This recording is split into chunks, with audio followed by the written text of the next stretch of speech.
All right, this is Chad with Drawn and Cornered. It is August 12th on Thursday, and there's really only one story that needs to be happening right now, and there's kind of a couple of others that are tied into it. But it is the infrastructure and reconciliation bills that are going through Congress right now. The first one is the bipartisan one, which is like $1 trillion, includes mostly infrastructure type stuff, which some of it is electrical charging, some of it is roads and bridges, the things we traditionally know as infrastructure, some of it is broadband to or internet to disadvantaged communities, and so on and so forth. So infrastructure in the sense that the thing that everybody can kind of get behind, and that's the bipartisan deal. And there's a lot of support for most aspects of it. There's a little pushback from the far left. There's a little pushback from some of the things on the right. But essentially, this is the most palatable version that's coming out.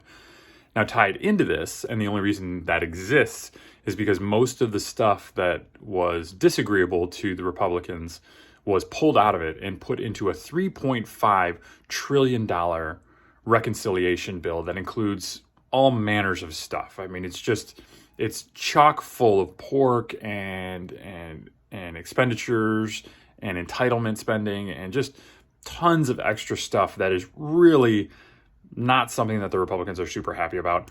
And the problem is that Joe Biden previously had tied in the two together, saying that he wouldn't approve the $1 trillion unless the $3.5 trillion got a vote, and talking about how these both need to happen, and the Democrats can push the reconciliation without any Republican votes at all. So it's going to happen one way or the other, which is not super happy moment for the Republicans.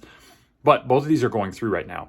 Joe Manchin, the senator, is looking to perhaps push back against the $3.5 trillion because he says it just seems like too much spending. I mean, it's an absurd amount of spending on things that we really don't need or don't have the money for right now. $7 trillion was spent last year during COVID. We're looking to probably get close to $6 or $7 trillion this year. We are running into huge inflation, even though the economy is coming back after COVID. Inflation is still super high, highest it's been since, like, I want to say 1985. So these are issues that adding more money into our economy, adding more money from the government into these circumstances is only going to increase inflation, make it harder to buy things, make it harder for any sort of reasonable recovery coming out of COVID.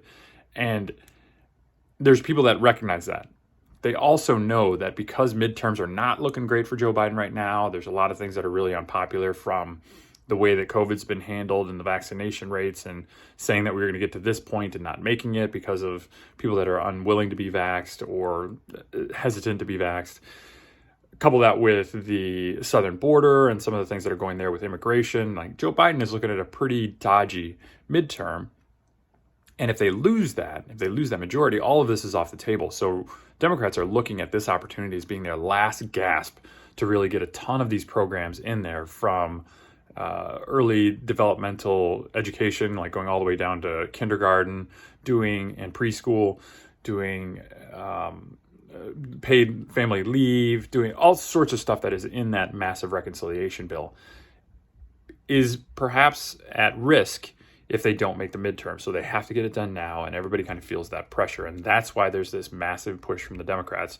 Joe Manchin's standing in the way. There's a couple of other Democrats that are probably a little bit wishy-washy on it and may press to see more of their own desires represented in that reconciliation bill because they have that power. So we'll see how that goes. That is your main story for today, because that touches everything else. That touches our COVID response, that touches the defund the police movement, that touches our immigration, that touches schools and whether or not they're reopening, because some of those tie-ins in there are for better facilities when it comes to COVID, for more teacher breaks for this teachers union. Like, everything is in this reconciliation bill. If there's anything that you think might be a government program, it's in this reconciliation bill. It's crazy. There's no way that you're ever going to read through it. There's no way that you can ever understand all the elements of it. It's just massive, massive amounts of spending when we can't spend anymore.